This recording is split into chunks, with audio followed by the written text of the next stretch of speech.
আসসালামু আলাইকুম। আজ রাতের আবহাওয়া নিয়ে জানাচ্ছি সর্বশেষ আপডেট। বাংলাদেশের বেশিরভাগ এলাকায় আজ রাতের আকাশ আংশিক মেঘলা থাকবে। উত্তর ও উত্তর পশ্চিমাঞ্চলে, বিশেষ করে রংপুর, দিনাজপুর ও ঠাকুরগাঁও অঞ্চলে হালকা থেকে মাঝারি কুয়াশা পড়তে পারে ভোরের দিকে।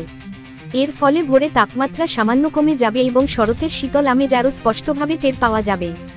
রাজধানী ঢাকায় আজ রাতের তাপমাত্রা থাকবে প্রায় 25 ডিগ্রি সেলসিয়াসের কাছাকাছি।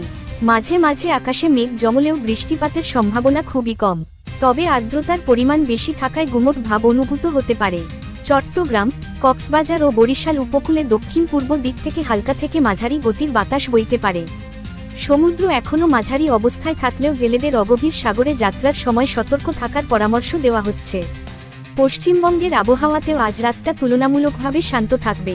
কলকাতা ও দক্ষিণবঙ্গের কিছু এলাকায় আকাশ আংশিক মেঘলা থাকবে, তবে বৃষ্টি নেই বললেই চলে।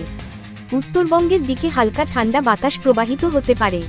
সামগ্রিকভাবে আজ রাতের আবহাওয়া থাকবে স্থিতিশীল, তবে ভোরের দিকে কিছু অঞ্চলে কুয়াশা দৃশ্যমান হবে, যা ধীরে ধীরে শীতের আগমনের বার্তা দিচ্ছে। আপনার এলাকায় আকাশের অবস্থা কেমন তা কমেন্টে লিখে জানান। ভিডিওটি লাইক দিন, শেয়ার করুন আর অবশ্যই সাবস্ক্রাইব করুন আমাদের চ্যানেলটি, যেন পরবর্তী আবহাওয়া আপডেট সবার আগে পান।